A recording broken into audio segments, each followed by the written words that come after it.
한국이 세계를 놀라게 했습니다. 2025년 11월 21일 새벽, 동아시아 전체가 전쟁 공포에 떨고 있었어요.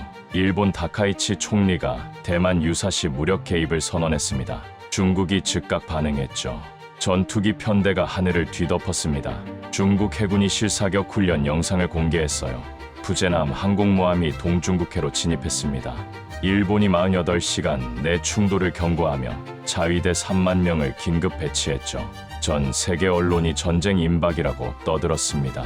미국도 긴장했어요. 동북아가 폭발 직전이었습니다. 그때였습니다. 중국 항공모함의 각도 변화 1.7도.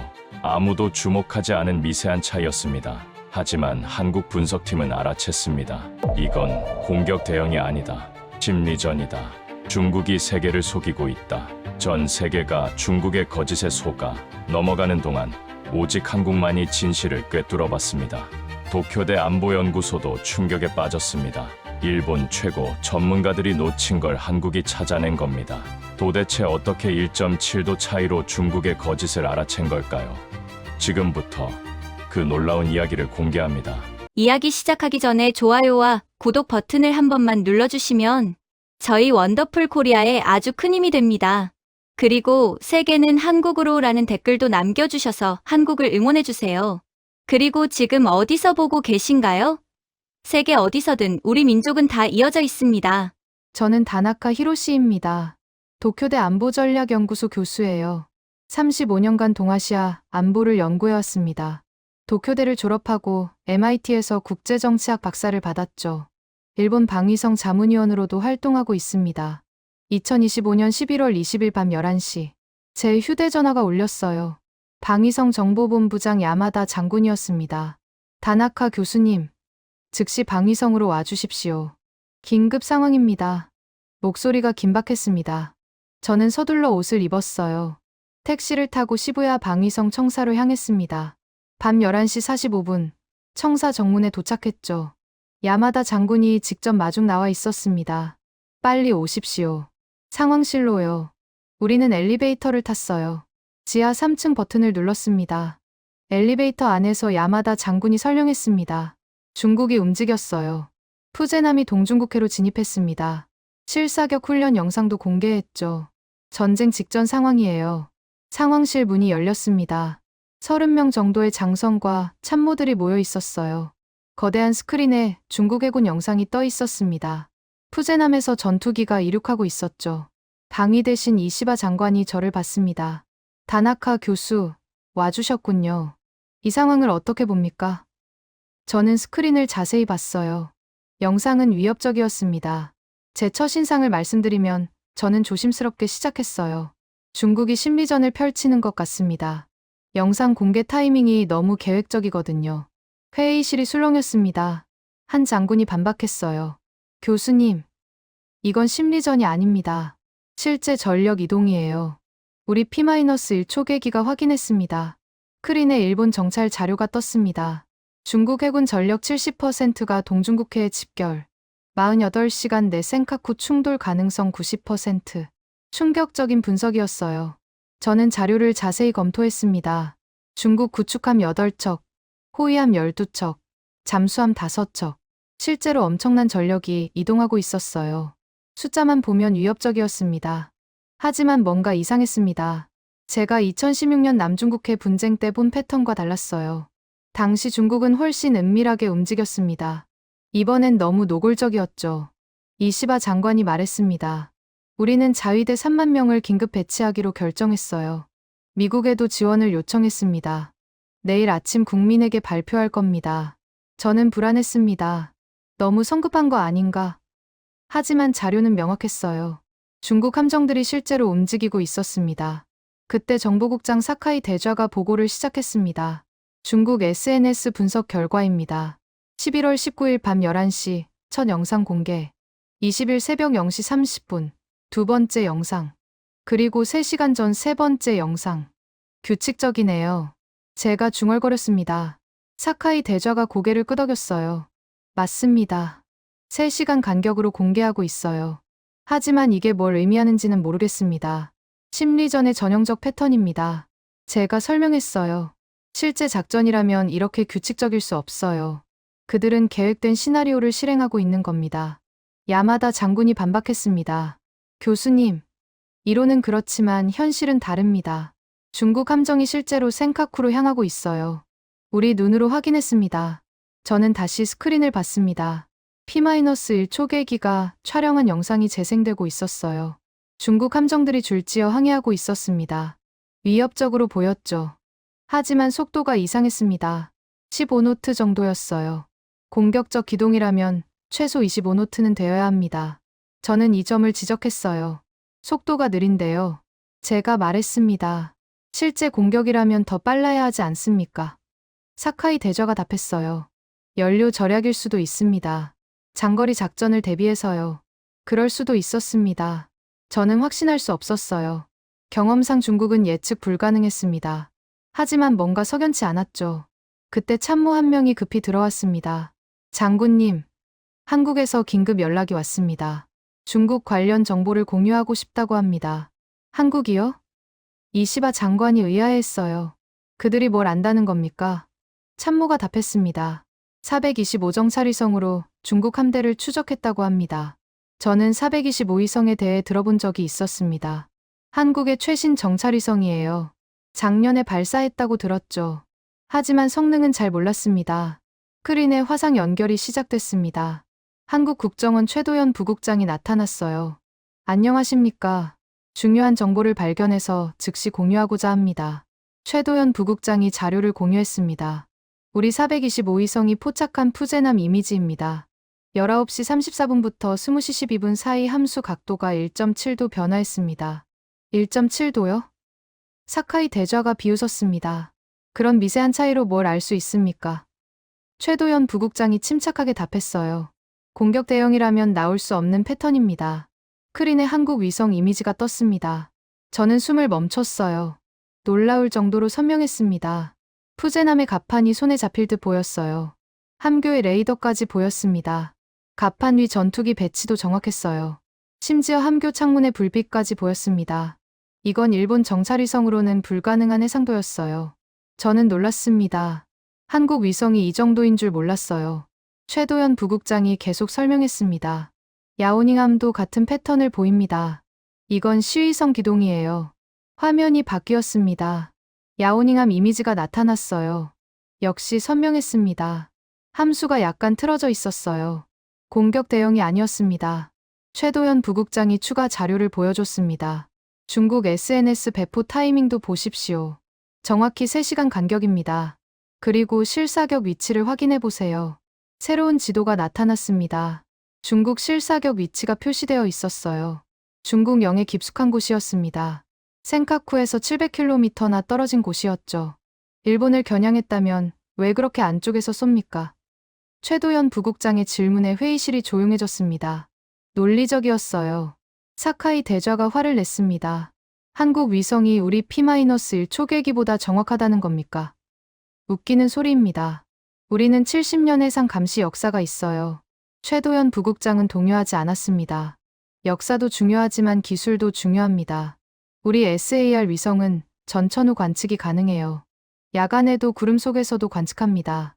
저는 SAR 기술을 알고 있었습니다. 합성개구 레이더예요. 레이더 팔을 쏴서 반사파로 영상을 만드는 겁니다. 광학 위성과 달리 날씨와 시간에 영향을 받지 않죠. 하지만 야마다 장군이 고개를 저었습니다. 한국 데이터는 참고만 하겠습니다. 우리는 우리 정보로 판단할 겁니다. 최도연 부국장이 한숨을 쉬었어요. 알겠습니다. 하지만 신중하게 판단하시길 바랍니다. 화상 연결이 끊겼습니다. 이시바 장관이 말했습니다. 한국 의견은 들었지만 우리 계획은 변함없어요. 내일 아침 비상체제로 전환합니다. 저는 불안감이 커졌습니다. 한국 데이터가 맞다면 어떻게 되는 거지? 일본이 과잉 반응하면 오히려 중국에게 빌미를 주는 건데. 회의가 끝나고 저는 사무실로 돌아왔습니다. 새벽 2시였어요. 잠이 오지 않았습니다. 한국 데이터가 머릿속을 떠나지 않았죠. 저는 컴퓨터를 켰습니다. 한국 425위성을 검색했어요. 자료가 나왔습니다. 합성개구 레이더 위성. 전천후 관측 가능. 해상도 30cm급. 30cm요? 저는 놀랐습니다. 일본 정찰위성은 50cm급이에요. 한국이 더 앞선 겁니다. 더 놀라운 건 야간 관측 능력이었어요. 일본 위성은 주간에만 선명한 영상을 얻을 수 있습니다. 하지만 한국 SAR 위성은 24시간 관측이 가능했어요. 구름도 뚫고 볼 수 있었습니다. 저는 충격을 받았습니다. 한국 위성 기술이 이 정도인 줄 몰랐어요. 더 많은 자료를 찾아봤습니다. 2023년 한국이 북한 잠수함을 추적한 사례가 나왔어요. 미국 CIA가 한국 데이터를 요청했다는 기록이 있었습니다. 신뢰도가 검증된 거예요. 저는 고민에 빠졌습니다. 한국 데이터를 무시해도 되는 걸까? 저는 제 과거를 돌아봤습니다. 35년간 안보를 연구하면서 가장 중요한 교훈은 뭐였을까? 겸손이었어요. 자만하는 순간 실패했습니다. 1996년 대만 해협 위기 때가 생각났습니다. 당시 저도 일본 정부 자문을 했어요. 중국이 대만을 공격할 거라고 확신했습니다. 하지만 틀렸죠. 중국은 심리전을 펼쳤을 뿐이었습니다. 미사일을 쏘고 함대를 보냈지만 실제 공격은 없었어요. 세계를 속인 쇼였습니다. 저는 그걸 놓쳤어요. 그때의 실수가 떠올랐습니다. 데이터보다 선입견을 믿었어요. 중국은 무조건 위협적이라는 생각. 그게 판단을 흐렸습니다. 지금도 똑같은 실수를 하는 건 아닐까? 저는 불안했습니다. 한국 데이터를 무시하는 게 옳은 걸까? 아니면 다시 검증해봐야 할까? 새벽 5시. 저는 결심했습니다. 직접 검증해보자. 저는 도쿄대 연구소로 향했어요. 제 연구실에는 위성 이미지 분석 장비가 있었습니다. 연구실 문을 열었습니다. 어둠 속에서 컴퓨터들이 대기 모드로 빛나고 있었어요. 저는 메인 워크스테이션을 켰습니다. 고성능 분석 소프트웨어를 실행했죠. 한국이 공유한 이미지를 다시 열었습니다. 19시 34분 이미지부터 시작했어요. 푸제남이 선명하게 보였습니다. 함수 방향을 측정 도구로 표시했어요. 각도 측정 프로그램을 실행했습니다. 함수가 북동쪽으로 32.4도를 향하고 있었어요. 센카쿠 방향이었습니다. 이건 위협적으로 보였어요. 하지만 20시 12분 이미지를 열었습니다. 함수가 30.7도를 향하고 있었어요. 1.7도 틀어진 겁니다. 남서쪽으로요. 한국 데이터와 정확히 일치했습니다. 저는 과거 데이터를 불러왔습니다. 제 컴퓨터에는 수십 년간의 중국 해군 작전 기록이 저장되어 있었어요. 2016년 남중국해 분쟁 데이터를 찾았습니다. 당시 중국 항공모함 야오닝함의 움직임을 분석했습니다. 실제 공격 대응을 취할 때는 어땠을까? 데이터를 열어봤어요. 공격 대응일 때 함수 각도 변화는 0.3도 이내였습니다. 거의 고정이에요. 목표물을 정확히 향해야 하니까요. 하지만 푸제남은 1.7도나 틀었습니다. 게다가 방향이 반대였습니다. 센카쿠는 북동쪽인데 남서쪽으로 틀었어요. 이건 의도적으로 비켜가는 겁니다. 공격이 아니었어요. 저는 다른 함정들도 확인해봤습니다. 한국이 제공한 야오닝함 데이터를 열었어요. 역시 비슷한 패턴이었습니다. 함수가 1.5도 틀어져 있었어요. 산둥함 데이터도 확인했습니다. 1.9도 변화. 모든 항공모함이 같은 패턴을 보였어요. 우연일 수 없었습니다. 계획된 움직임이었죠. 저는 해군 전술 교과서를 펼쳤습니다. MIT 시절 쓴 교과서였어요. 심리전 챕터를 찾았습니다. 과거 사례들이 나열되어 있었죠. 1996년 대만 해협 위기. 중국이 미사일을 쏘고 함대를 보냈지만 실제 공격은 없었어요. 2010년 센카쿠 분쟁. 중국 어선이 일본 순시선을 들이받았지만 전쟁으로 비화되지 않았습니다. 2016년 남중국해 중재 판결. 중국이 판결을 무시하고 군사훈련을 했지만 실제 충돌은 없었어요. 패턴이 보였습니다. 중국은 늘 위협하지만 실행하지 않았습니다. 저는 더 깊이 분석했습니다. 중국 SNS 영상들을 다시 봤어요. 첫 번째 영상은 11월 19일 밤 11시 공개. 전투기 이륙 장면이었습니다. 배경을 자세히 봤습니다. 하늘이 어두웠어요. 야간 훈련처럼 보였습니다. 하지만 조명이 이상했어요. 스튜디오 조명 같았습니다. 두 번째 영상은 20일 새벽 0시 30분 공개. 실사격 훈련이었어요. 미사일이 발사되고 폭발하는 장면. 하지만 타이밍이 이상했습니다. 발사와 폭발 사이 시간이 3초였어요. 너무 짧았습니다. 실제 대한 미사일은 최소 15초는 걸려요. 이건 편집된 영상이었습니다. 세 번째 영상은 21일 0시 정각 공개. 해군 장병들이 구호를 외치는 장면이었어요. 일본어 자막이 달려 있었습니다. 도발적인 내용이었죠. 하지만 장병들 표정이 어색했습니다. 진지하지 않았어요. 마치 연기하는 것 같았습니다. 이것도 연출된 거였어요. 저는 확신이 섰습니다. 이건 완벽하게 계획된 심리전이에요. 중국이 세계를 속이고 있었습니다. 한국만 진실을 알아챘죠. 새벽 7시. 저는 야마다 장군에게 전화를 걸었습니다. 장군님, 한국 데이터를 재검토해야 합니다. 제가 직접 분석해봤는데 정확해요. 야마다 장군이 피곤한 목소리로 답했습니다. 교수님, 이미 결정됐어요. 1시간 후 총리가 국민에게 발표합니다. 자위대 비상 배치를요. 안 됩니다. 제가 다급하게 말했어요. 이건 중국의 함정이에요. 우리가 과잉 반응하면 오히려 중국에게 명분을 줍니다. 국제 여론도 우리에게 불리해져요.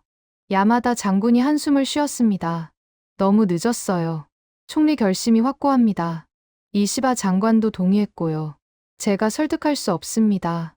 저는 전화를 끊었습니다. 어떻게 해야 하지? 일본이 큰 실수를 하려는데 막을 방법이 없었어요. 저는 절망적이었습니다. 그때 제 이메일에 메시지가 왔어요. 최도연 부국장이었습니다. 추가 데이터를 보내드립니다. 혹시 도움이 될까 해서요. 첨부 파일을 열었습니다. 여러 개의 파일이 있었어요. 중국 해군 통신 신호 분석, 레이더 추적 데이터, 함대 편성 분석, 한국이 총력을 기울인 게 보였습니다. 첫 번째 파일을 열었습니다. 통신 신호 분석이었어요. 한국 사이버 사령부가 수집한 겁니다. 중국 함대 간 통신 빈도를 그래프로 만들어 놨더군요. 그래프를 봤습니다. 11월 15일부터 20일까지 통신량이 표시되어 있었어요. 평상시에는 시간당 200건 정도였습니다. 하지만 작전 시에는 500건 이상 급증하죠. 20일 통신량을 봤습니다. 시간당 210건. 평상시와 거의 똑같았어요. 작전이 아니었습니다. 결정적 증거였어요. 두 번째 파일을 열었습니다. 레이더 추적 데이터였어요. 한국이 제주도와 백령도에 설치한 장거리 레이더 자료였습니다. 중국 함대 움직임을 실시간 추적한 거였죠. 데이터를 분석했습니다. 중국 함대는 일정한 속도로 움직이고 있었어요. 15노트로 유지. 급가속도 급감속도 없었습니다. 이것도 작전이 아닌 증거였어요. 세 번째 파일을 열었습니다. 함대 편성 분석이었어요. 중국 함대 구성을 자세히 분석해놨습니다. 항공모함 2척, 구축함 8척, 호위함 12척, 보급함 3척. 보급함 비율을 봤습니다. 25척 중 3척이 보급함이에요. 12%였습니다. 실제 작전이라면 보급함은 5% 이하예요. 전투함 비율을 높이니까요. 하지만 이번엔 12%였습니다. 이것도 훈련용 편성이었습니다. 장기 항해를 위한 구성이에요. 단기 전투용이 아니었습니다. 모든 증거가 한국 분석을 뒷받침했어요. 저는 이 자료들을 정리했습니다. PPT로 만들었어요. 20페이지 분량이었습니다. 한국 데이터와 제 분석을 통합했죠. 오전 7시 30분. 저는 야마다 장군에게 다시 전화했습니다.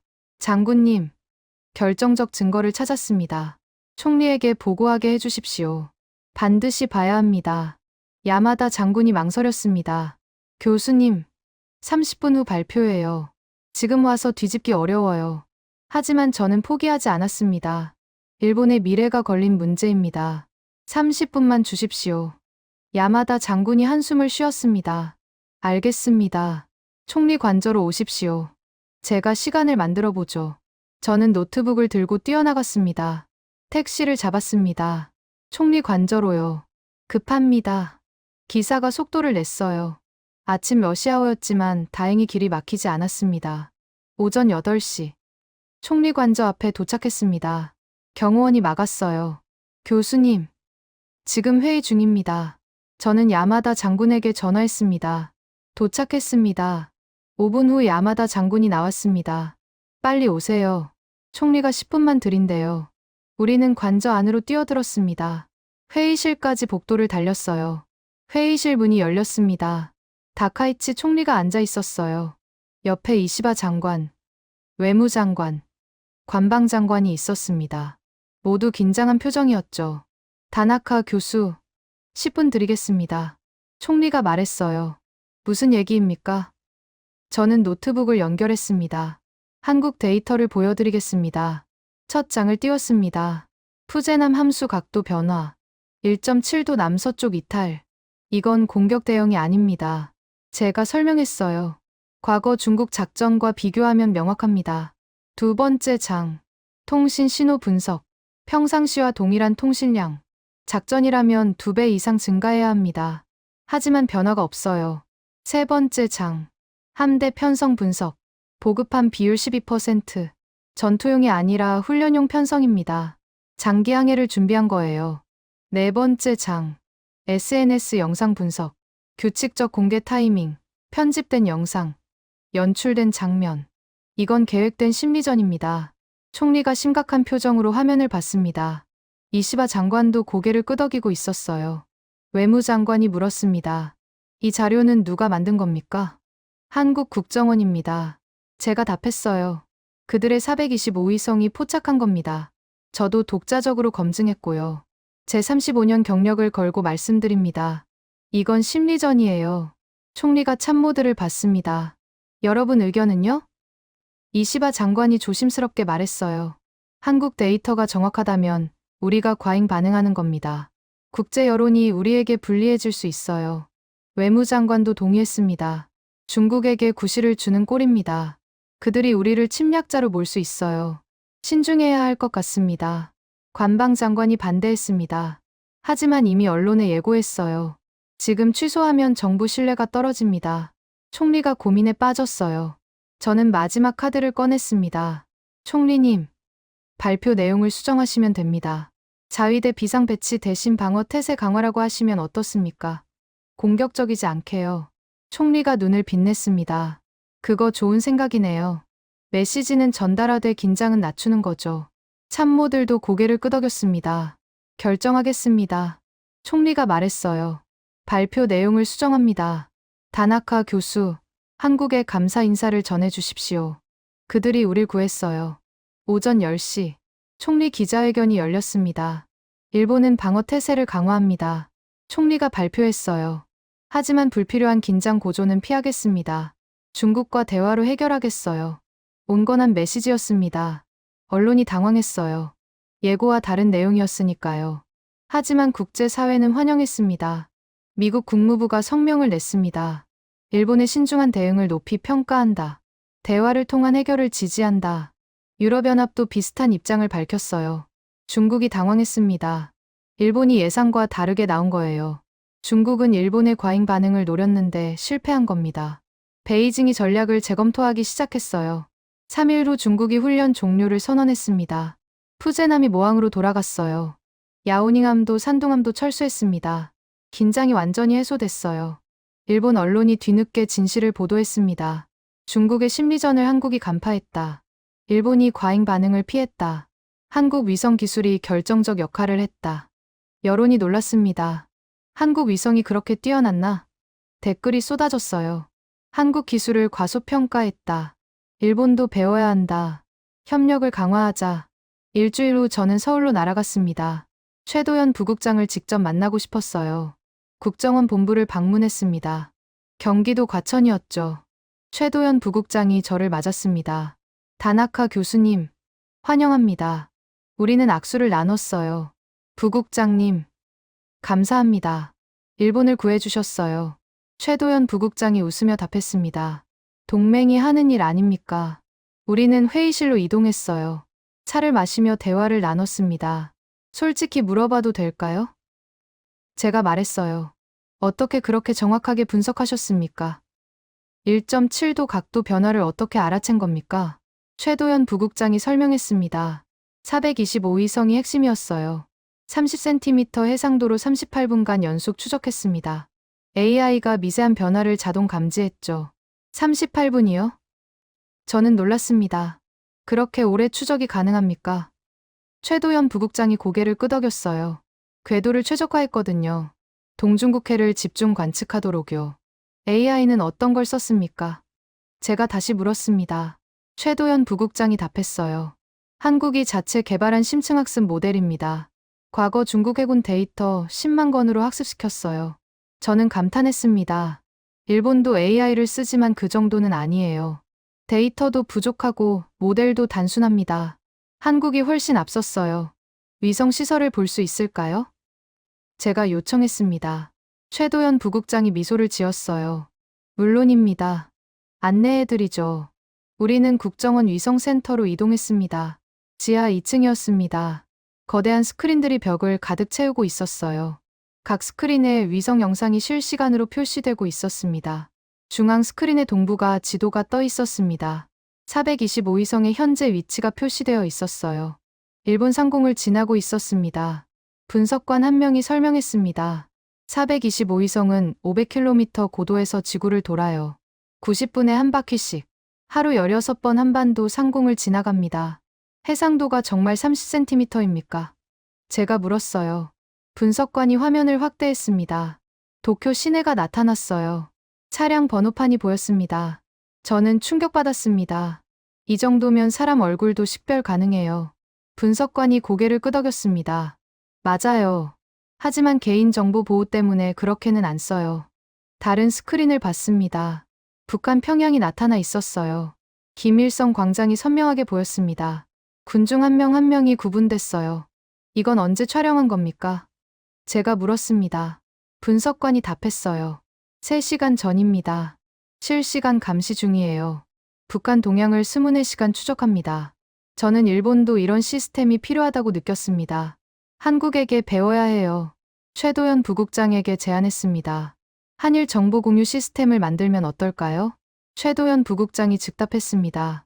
좋은 생각입니다. 우리도 원해요. 일본의 P-1 초계기 정보와 우리 위성 정보를 교환하면 시너지가 날 겁니다. 다음 달 한일 안보 회의에서 제안하겠습니다. 제가 약속했어요.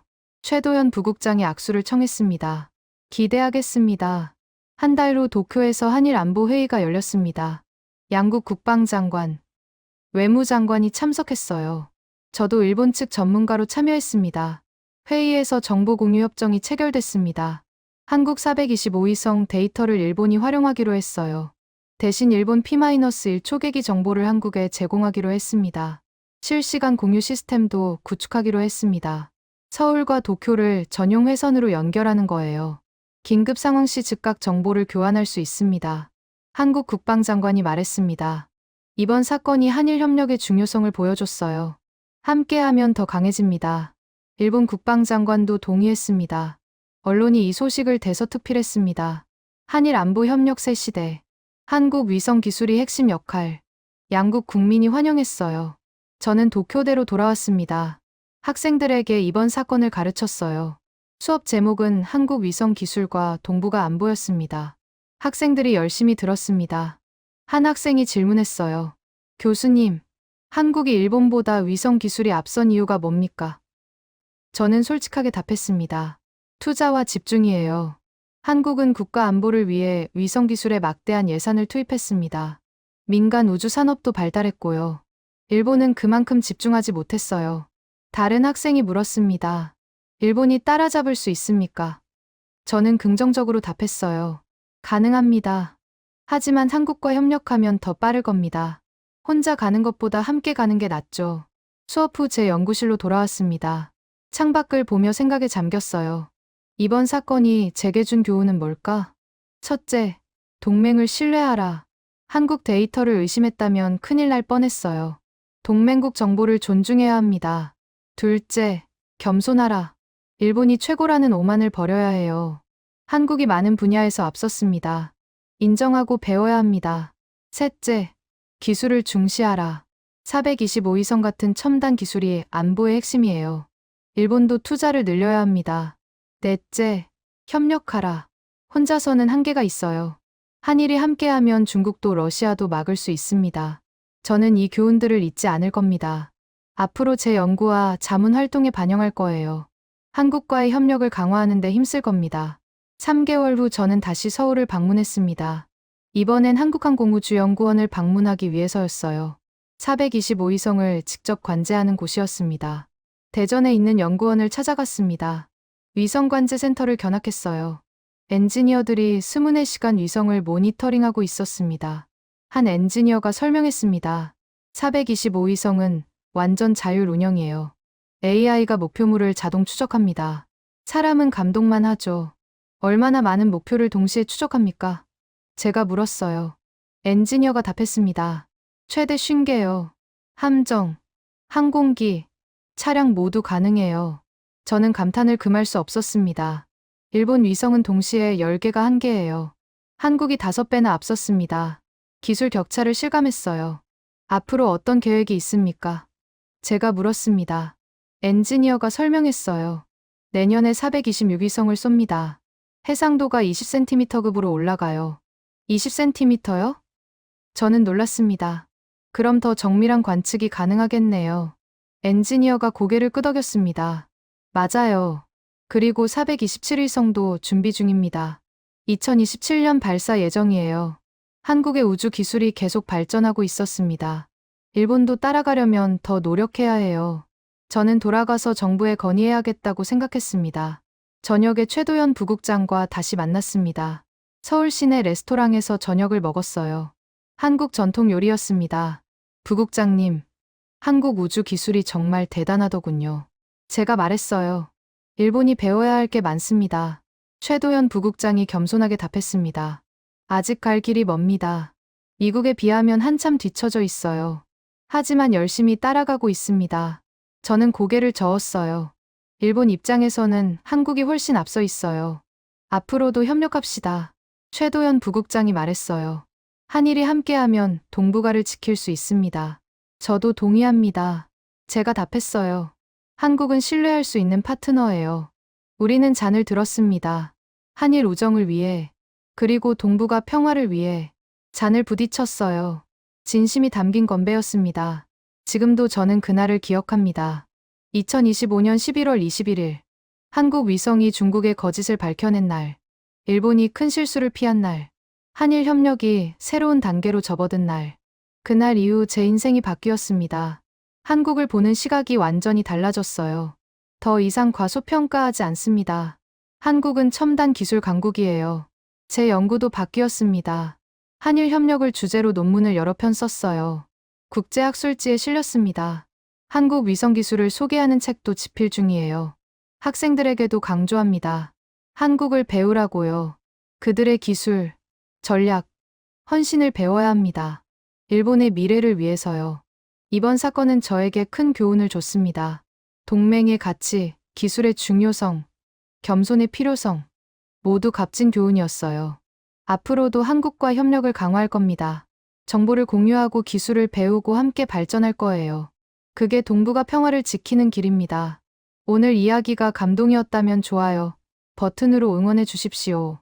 댓글로 여러분의 생각도 들려주시고요. 구독과 알림 설정까지 해주시면 더 많은 자랑스러운 대한민국의 이야기를 다음 영상에서는 더 감동적이고 더 가슴 벅찬 이야기로 찾아오겠습니다. 여러분 감사합니다.